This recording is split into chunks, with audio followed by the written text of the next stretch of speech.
John had always been a bit of a loner. He was never particularly outgoing, and he struggled to make friends throughout his childhood and teenage years.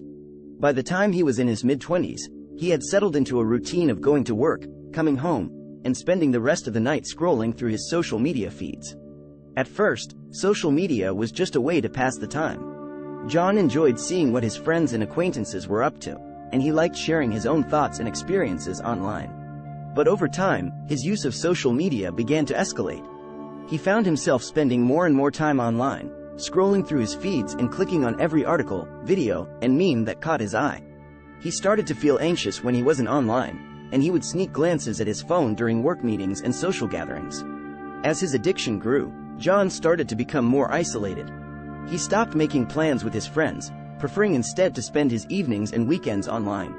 He started to see his social media accounts as his only source of connection to the outside world, and he began to feel a sense of anxiety whenever he wasn't logged in. But it wasn't until John lost his job that his addiction to social media took a dark turn. Suddenly, he found himself with hours of free time every day, and he turned to social media to fill the void. He spent hours every day scrolling through his feeds, seeking out the most extreme and sensational content he could find. At first, John was horrified by what he was seeing. He would stumble upon videos of violent crimes, conspiracy theories, and hateful rhetoric, and he would feel sick to his stomach. But over time, he found himself becoming desensitized to it. He started seeking out more and more extreme content, convinced that he needed to know the truth about what was really going on in the world.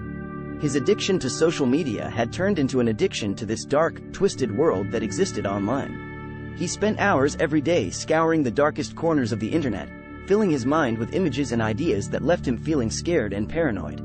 As his addiction grew, John's behavior became increasingly erratic.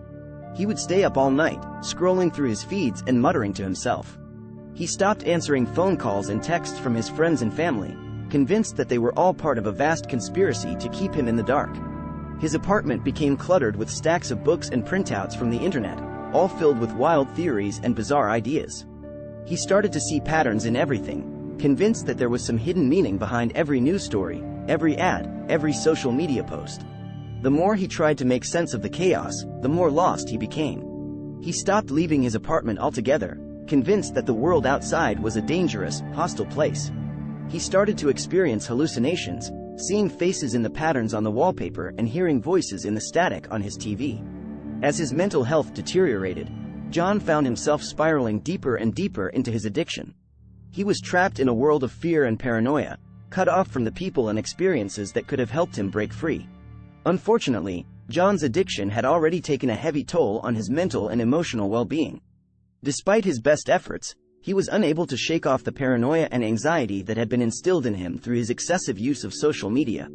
As he struggled to rebuild his life, John began to experience more frequent and intense episodes of psychosis.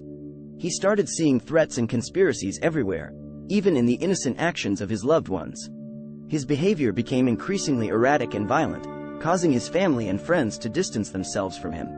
In a fit of delusion, John decided to take matters into his own hands. He believed that he was the only one who could expose the truth about the world, and he started to create disturbing and violent content online in an attempt to do so. The authorities eventually caught wind of John's activities and launched an investigation. During a raid of his apartment, they found evidence of his online presence and his involvement in extremist groups. John was arrested and charged with multiple counts of conspiracy, hate speech, and incitement to violence. Despite his lawyer's best efforts, John was found guilty and sentenced to life in prison. As he sat alone in his cell, consumed by his own paranoia and delusion, John realized too late the true cost of his addiction to social media. He had lost everything he held dear, including his freedom and his sanity, all in the pursuit of an illusory truth that only existed in his own mind.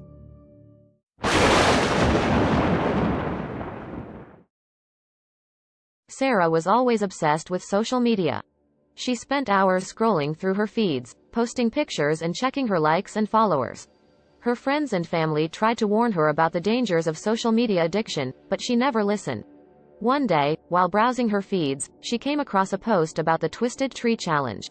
It was a dare to find a twisted tree deep in the woods and take a selfie with it. Sarah thought it sounded like fun and decided to take part. She drove out to the woods and started searching for the twisted tree. Hours went by, and Sarah began to feel lost. She didn't have a map or a compass, and her phone's battery was running low. Just as she was about to give up, she saw the twisted tree in the distance. Excited to take the perfect selfie, Sarah ran towards the tree. But as she got closer, she realized that something was wrong. The tree was covered in strange symbols and markings, and the air around it felt heavy and oppressive. Despite her unease, Sarah took out her phone and snapped a selfie with the tree. As soon as she took the picture, something strange happened. Her phone screen flickered, and she saw a pair of glowing eyes staring back at her. Suddenly, Sarah felt a sharp pain in her head. She fell to the ground, writhing in agony.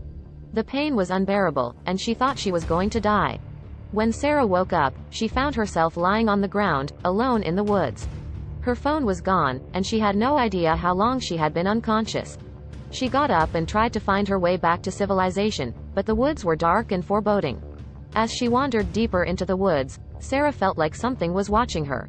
She heard strange noises and saw shadows moving in the darkness. She tried to keep moving, but her energy was draining fast. Days turned into weeks, and weeks turned into months. People began to forget about Sarah, and the Twisted Tree Challenge faded from memory. But Sarah was still out there, lost in the woods, struggling to survive. For a long time, she wandered, surviving on berries and rainwater. She thought about the mistake she had made, wishing for something without fully understanding the consequences. She thought about her family and friends, and how much she missed them. One day, while resting by a stream, Sarah saw a glint of light in the distance. As she got closer, she realized it was a cabin. She approached it cautiously, not knowing what to expect. Inside, she found an old woman sitting by the fire. The woman had kind eyes and a warm smile, and she welcomed Sarah with open arms. Over the next few days, the woman nursed Sarah back to health. She gave her food and shelter, and they talked about life and nature. Sarah realized that there was more to the world than just social media, and that there were people who cared about her. Eventually, Sarah was strong enough to make her way back home. She returned to her family and friends, who were overjoyed to see her. She told them all about her adventure and the lessons she had learned. From that day forward, Sarah never took social media for granted again. She still used it, but in moderation, and always with a sense of caution. She knew that the online world could be dangerous, but she also knew that there was more to life than just likes and followers. And somewhere in the woods, the twisted tree still stood, waiting for the next unsuspecting user to stumble upon it. But Sarah was no longer afraid. She had faced her fears and come out the other side.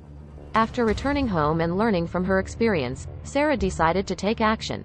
She shared her story on social media, warning others about the dangers of the Twisted Tree Challenge and the importance of being mindful of the content they engage with online. She also began volunteering with local organizations that help people overcome social media addiction, using her experience to inspire and motivate others to find a healthy balance in their digital lives. Sarah continued to use social media, but in a more positive and responsible way.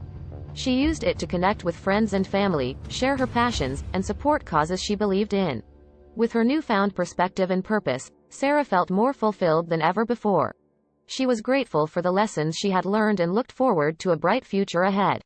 And as for the Twisted Tree, Sarah knew that it would always be out there, waiting for the next unsuspecting user. But she was confident that her story would help others avoid its dangerous allure.